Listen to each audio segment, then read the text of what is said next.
Cette signature à l'UFC en 2013. Un remplacement de dernière minute pour son premier combat. Il remplaçait Kid Yamamoto, il affrontait Ivan Menjivar, combattant canadien, lui aussi très expérimenté. Et il s'impose par décision.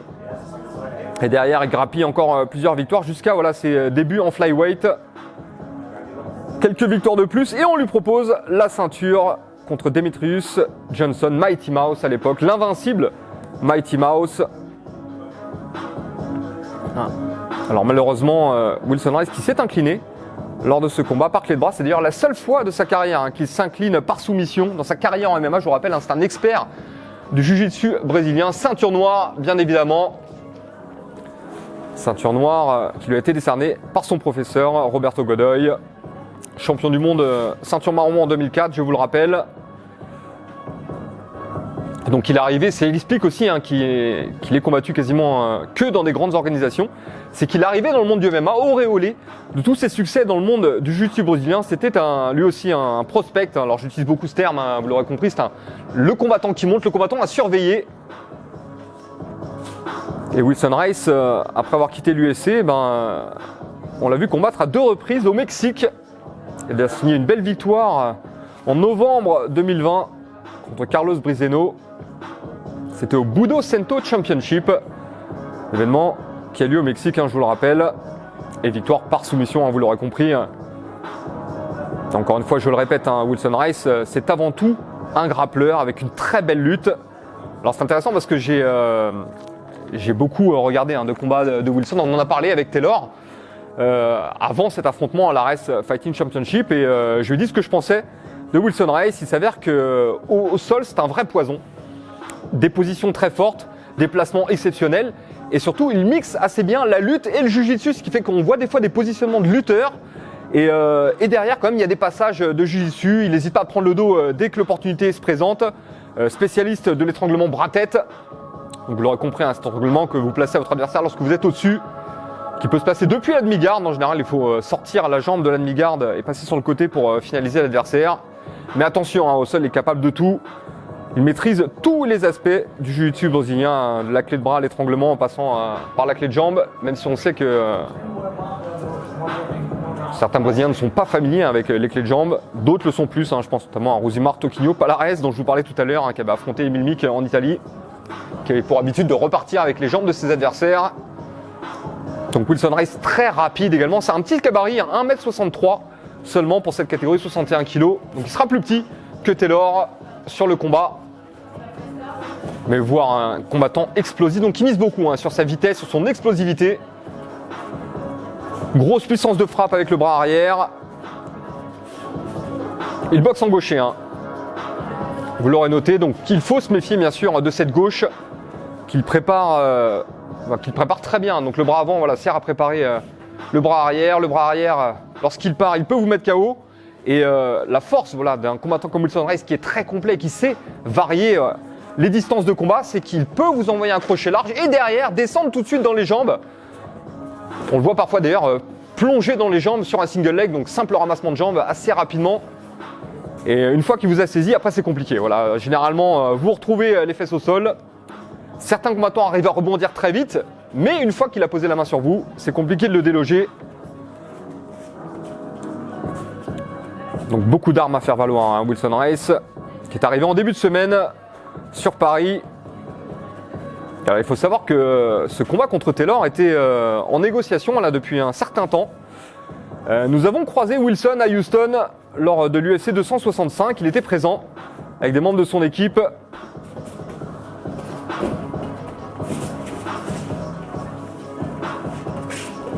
Donc bien sûr, cette rencontre qui s'est faite amicalement. Taylor et lui se sont salués. Il savait bien évidemment qu'un combat allait avoir lieu. Et ce combat, je vous le rappelle, ce sera ce samedi 11 décembre 2021. Palais des Sports Marcel Cerdan de Levallois. Wilson Reis donc tête d'affiche aux côtés de Taylor Lapillus.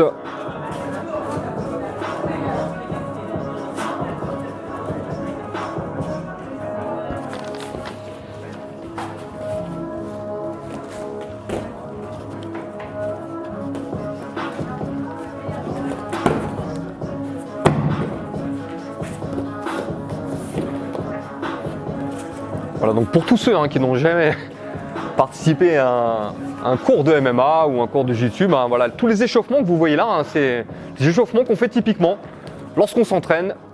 Alors, il y a des échauffements de striking, des échauffements de grappling, bien évidemment.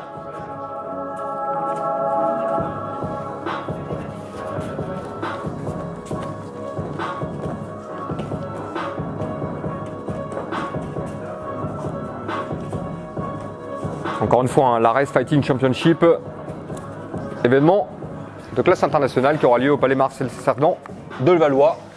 Si vous n'avez pas encore pris vos places, je vous invite à le faire. Toutes les informations sont sur le site aresfighting.com. L'événement sera également diffusé à la télé sur RMC Sport en direct.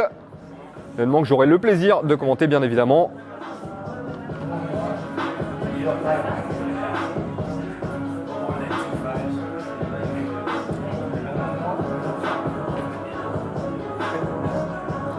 Voilà, apparemment Wilson est chaud.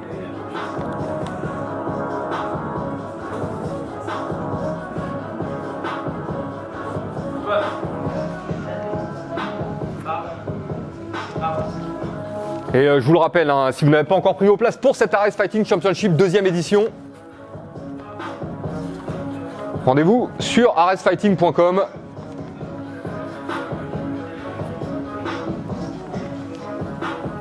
Il y aura 10 combats au programme de cet événement. 5 combats sur la carte préliminaire. Et 5 combats sur la main card. Il faudrait que je demande quand même la vérification de ça.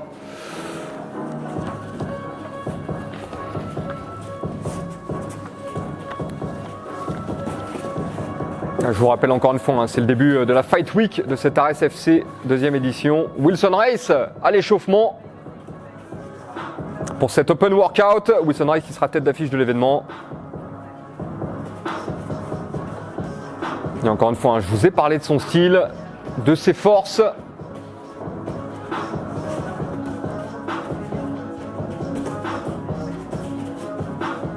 Parce qu'il y a un autre paramètre, bien évidemment, qu'il faut prendre en compte, c'est au-delà de ses compétences techniques et athlétiques, il y a cette expérience qui joue.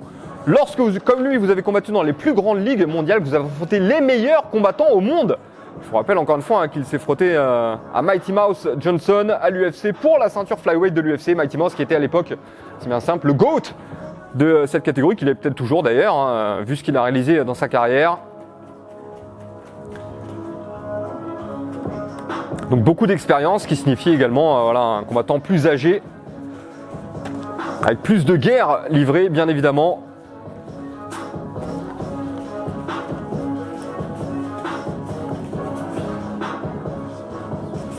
Mais encore une fois, je vous dis tout ça, les forces de Wilson Reis, bien évidemment, Taylor Lapillus en a bien conscience, il a étudié son adversaire, tout comme, j'imagine, Wilson a étudié Taylor.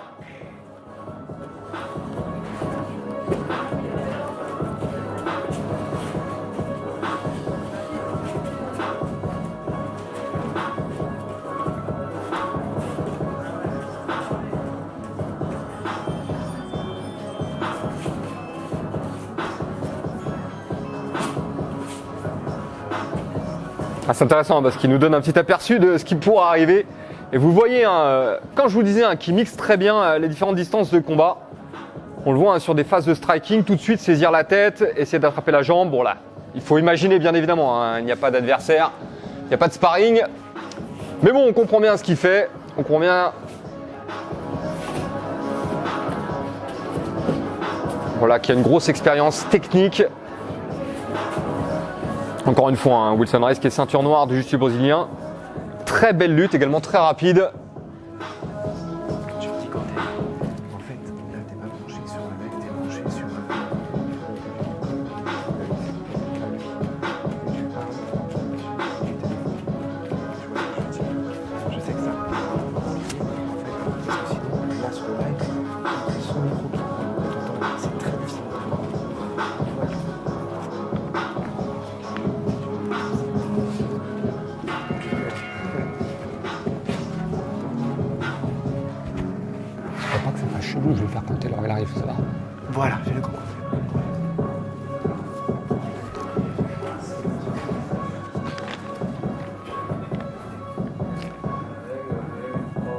Allez, Wilson met les gants.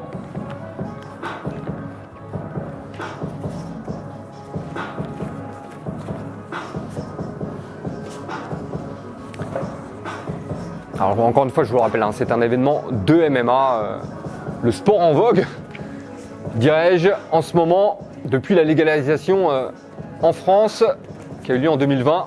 Donc les événements se multiplient bien sûr et ça a permis à Arès d'organiser un événement sur le sol français dans les règles du MMA. L'événement se tiendra encore une fois au Palais des Sports Marcel Cerdan de Levallois.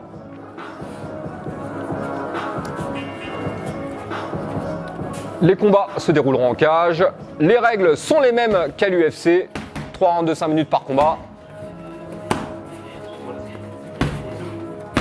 La séance de sparring pour Wilson Reis.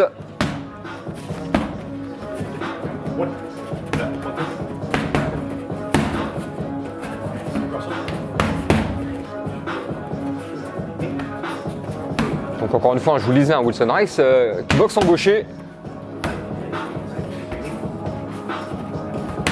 Qui sera en garde opposée par rapport à Taylor.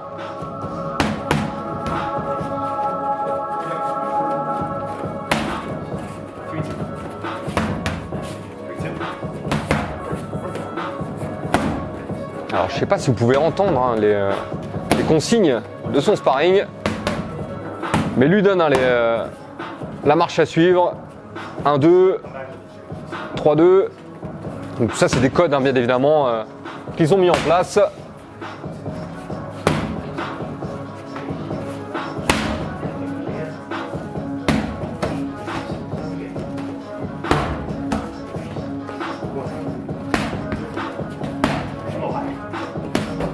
Voilà, donc comme tous les combattants, je vous le disais, tous les combattants qui sont issus d'une discipline, lorsqu'ils s'encensent dans le MMA, ils sont obligés de s'ouvrir aux autres disciplines. On voit beaucoup de Jutsuka progresser énormément en striking, on voit beaucoup de strikers d'ailleurs progresser au sol ou en défense de lutte généralement. Et donc Wilson, avec la carrière qu'il a, je vous l'ai dit, on en est à 14 ans de carrière maintenant, 14 ans de carrière pro pour Wilson Reis. Donc il sait tout faire maintenant.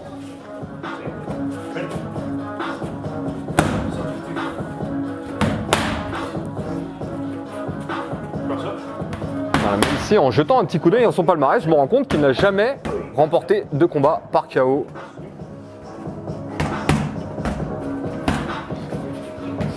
Mais je l'ai déjà vu par contre envoyer des adversaires au tapis avec son bras arrière. Je vous le dis, c'est vraiment la gauche dont il faut se méfier avec Wilson Reis. C'est une gauche très puissante.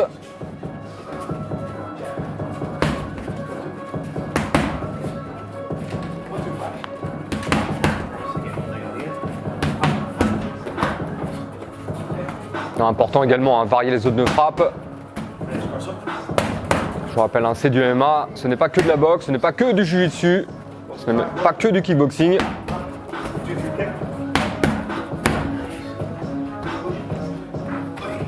Le push kick.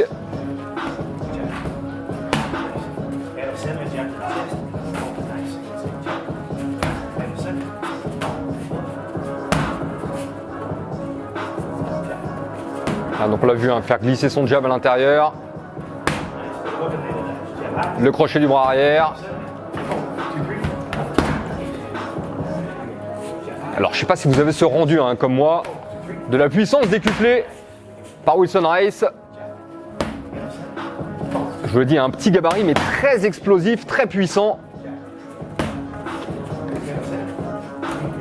Et très rapide également.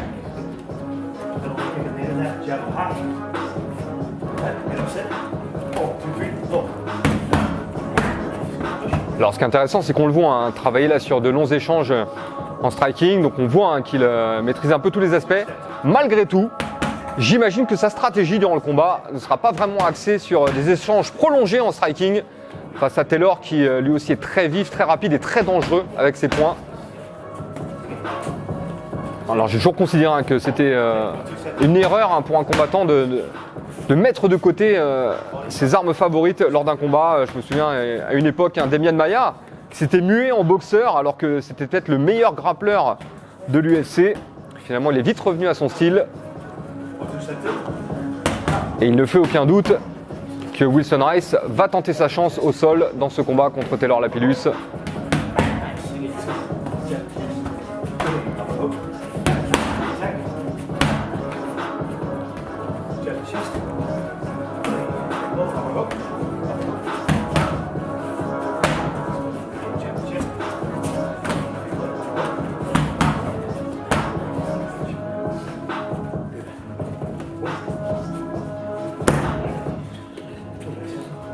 Alors vous constaterez également que contrairement à certains autres combattants qu'on a pu apercevoir lors de ces open workout, j'ai l'impression que Wilson Reis, lui, il prend cette séance, cette open workout pour une vraie séance d'entraînement. Je vous rappelle, le combat aura lieu samedi soir, dans 3 jours, très exactement. Il y a encore le passage de la pesée à passer, ce sera vendredi